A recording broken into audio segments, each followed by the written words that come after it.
mean, you go through all these different emotions. You have to stay logical and discuss what was logical. Hello, my name is Amy Lene Kramer. Um, I was homeschooled in a fringe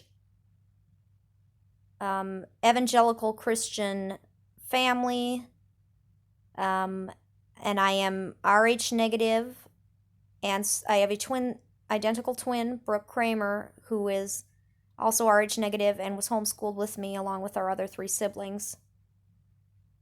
And in my um, later young adulthood, as well as my twin sister, became victims of active experimentation in thought control and in bioweapons and directed energy weapons. Through probable military research. Most likely through military agencies and universities, for a number of different reasons, including the unique blood type that we have, which is only about 1.6% of this country, the fact that we are identical twins, and the fact that we were identified in college as being highly intelligent in our area, and we always, due to being homeschooled and having been on the fringe of society, were independent in our thinking, and questioners, and visionary people. And about 6 years or so, well, not 6 years, excuse me, about 5 years into my sister's medical experimentation and about 6 years into my own thought control experimentation, we became aware that just this year that we were actively being experimented on and targeted.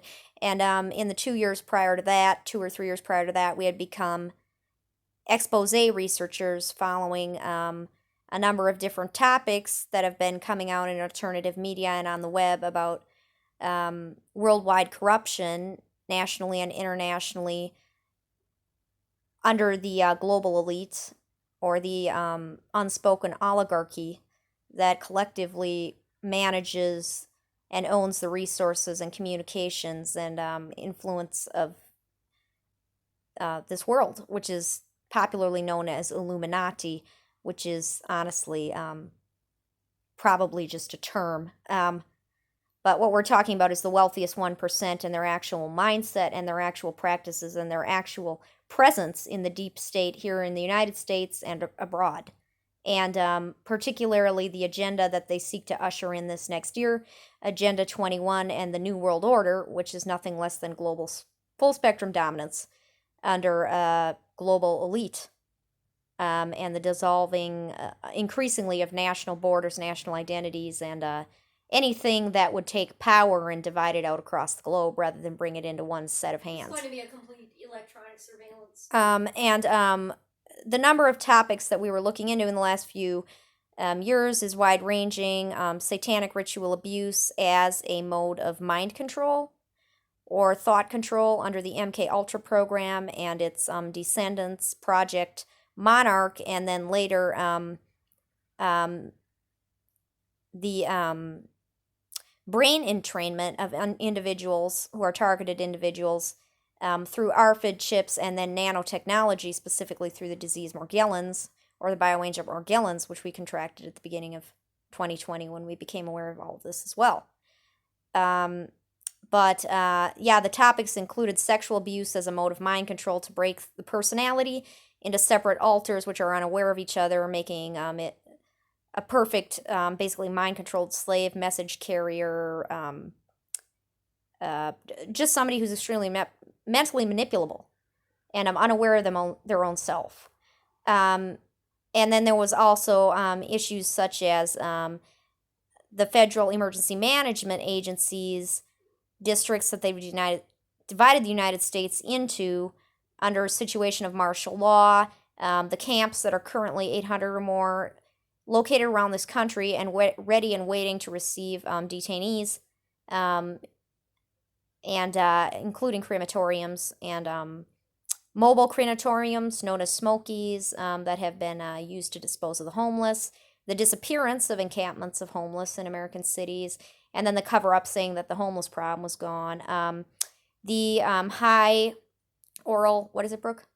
High Oral Authority Research. High Oral Authority Research Project and its role in weather manipulation and the disasters, the different hurricanes on the coasts, and the actual genocides are committed, especially against people of color and disabled people, and the media blackout surrounding Harvey and Katrina, the 9/11 conspiracy, the either detonation of those buildings or the destruction of them with a missile. You know, there's different books and theories, but the consensus is that it was the United States government that did that. And the infiltration of the Catholic Church by the global elite, specifically the involvement of the occult and esoteric practices as a means to power, use of remote viewing, psychic training, and so forth, and the abuses, the spiritual abuses, and profound human abuse that goes into developing a human mind to that point. CIA's role in that. The Morgellons, which is nanotech delivered into the human body, supported by bacterial, fungal, viral agents with DNA swapping, hormone, and Project Evergreen, which is the chemtrails. It's called the chemtrails, the airplanes that you see flying over our country for years now that leave the long trails behind them. A contrail, which would be by a jet, disappears within 5 seconds. These plumes of smoke that appear to be crossing our sky, they are filled with various chemical and biological agents that are destroying our environment and our health. And among the many things they're dropping is this bioagent Morgellons, which delivers nanotech. And why they would want chips within the body is that makes the body susceptible to receiving directed energy weapons, which is the latest in military technology and the future of modern warfare, as well as PSYWAR, or psychological operation, as opposed to the way warfare was done in the 20th century. So we're entering a new era, and specifically one in which the people are considered the enemy, and the different nations of the world are uniting under the global elite to create a scenario of control, and people who would wish to remain independent or have national boundaries and so forth would be the enemy. So the area now that they're entering in is PSYWAR, directed energy weapons, which are specifically being tested on a group known as targeted individuals in America, abroad, in China. And this is all towards global dominance. Some of the other topics that we looked into were, well, just for one thing, the idea that technology is always several years ahead of what you're allowed to know in the press. And the press, both right and left, Democrat and Republican, that's entirely bought and it's entirely controlled, and those two parties work together for the global elite or the worldwide oligarchy, the unseen aristocrats, who are actually not so unseen if you start tracing the money. But they prefer to stay behind the curtain. And anyway, there's so much that goes into that. I can't even begin to make myself clear. But it all began for us long before we became active opponents of the New World Order, Agenda 21, intelligence agencies, fascism, or any of that. I was just a college student with a really, really, really high talent for English, and as was my twin sister. And I tried to join the United States Navy, and shortly after that,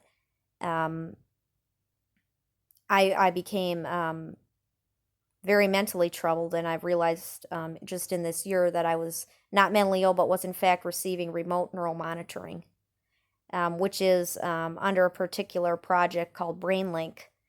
And I believe that that was initially begun in the 50s even, where the first patent came out for that. But the idea is that the human brain produces frequencies, and each area of the brain that is responsible for specific functions produces a specific frequency, and each brain is a unique fingerprint. So each brain gives off its own signal, and first they would read the brain for a very long time. The frequencies would be transferred into a computer and text. You get to learn that person's mind, and that's known as mind mapping. And then you can start attempting to remotely neurally monitor and control the person's thought and feeling and even behavior.